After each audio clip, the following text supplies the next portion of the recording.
Hello dear students, welcome to the official YouTube channel of Home Academy. इस video में हम multiple choice question accountancy and book keeping से discuss करेंगे, जितना अभी तक हम पढ़ चुके उसी टॉपिक में से। तो पहले क्वेश्चन कुछ फिल इन द ब्लैंक्स की टाइप्स में है। Question number 1, accounting equation is also called as. Accounting equation जो हम पढ़ चुके हैं वो एक और नाम से जानते हैं हम उसे, उसका नाम क्या है? Accounting equation is also called as balance sheet equation. तो अकाउंटिंग इक्वेशन का दूसरा नाम क्या है? Balance sheet equation. Fill in the blanks 2, assets is equal to dash dash plus liabilities. हम अकाउंटिंग इक्वेशन पढ़ चुके हैं, उसी के रिलेटेड है। हमने पढ़ा है अकाउंटिंग इक्वेशन में एसेट जो होते हैं वो कैपिटल प्लस लायबिलिटीज़ होती है। और यहाँ पर जो है हमें क्वेश्चन इस तरीके से भी पूछ सकता है, कैपिटल किसके बराबर है, लायबिलिटीज़ किसके बराबर है, जो कि आगे हम डिस्कस करेंगे अभी। Accounting equation satisfy the dash dash concept of accounting. तो अकाउंटिंग इक्वेशन ने किस कंसेप्ट को जो है सेटिस्फाई किया है, कौन सा वो कंसेप्ट है अकाउंटेंसी का? तो वो है dual concept of accounting. Next is accounting equation serve as a basis for preparing. Accounting equation से हम जो क्या चीज़ प्रिपेयर कर सकते हैं, जैसे हमने पहले ही पॉइंट में पढ़ा, उसका नाम दूसरा बैलेंस शीट इक्वेशन भी है। तो हम यहाँ पर जो है बैलेंस शीट जो है प्रिपेयर कर सकते हैं। Accounting equation serve as a basis for preparing the balance sheet. Next is capital is equal to, capital किसके बराबर होता है? Assets minus liabilities. अगर लायबिलिटीज़ पूछा जाएगा वो किसके बराबर होगा? Assets minus capital. इसे हम इक्वेशन को जो है रीअरेंज कर सकते हैं, अकाउंटिंग इक्वेशन को लेफ़्ट और राइट साइड में। आपको एसेट भी पूछा जा सकता है, लायबिलिटीज़ भी पूछा जा सकता है, कैपिटल भी पूछा जा सकता है। अब हम कुछ मल्टीपल चॉइस क्वेश्चन जो है वो डिस्कस करेंगे, जिनमें 4 अल्टरनेटिव ऑप्शन दिए गए होंगे और हमें एक चूज़ करना होगा करेक्ट ऑप्शन को। Question number 1, in accounting equation assets are equal to. Assets किसके बराबर होते हैं? Capital plus liabilities. Question number 2, which of the following list is a list of assets only. 4 alternative option दिए गए हैं, हमें पूछा गया है इनमें से कौन सी वो लिस्ट है जो सिर्फ एसेट्स है।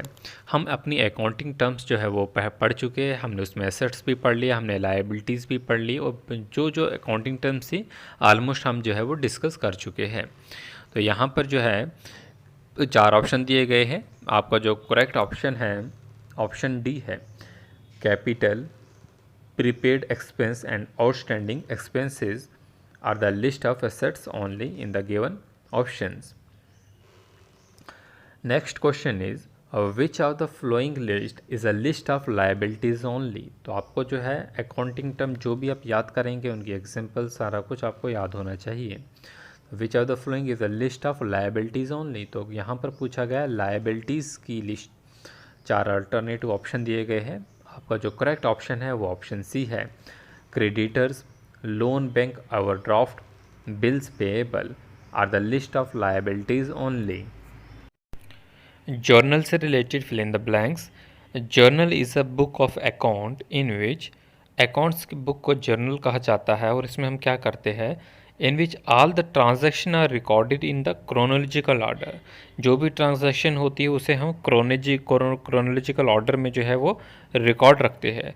तो जर्नल क्या होता है? Journal is a book of account in which all the transaction are recorded in the chronological order. एक और टर्म आती है narration. Narration is the dash dash. Narration क्या होता है? Narration is the explanation of the journal entry. तो क्या आएगा? Is the explanation of the journal entry. Journal में जो भी हम एंट्री करते हैं उसे जो उसकी जो एक्सप्लेनेशन होती है उसे हम नरेशन कहते हैं। Multiple choice question, purpose of preparing the journal is. Journal जो हम बनाते हैं उनका पर्पस क्या होता है, हम क्यों जर्नल बनाते हैं? 4 ऑप्शन दिए गए हैं।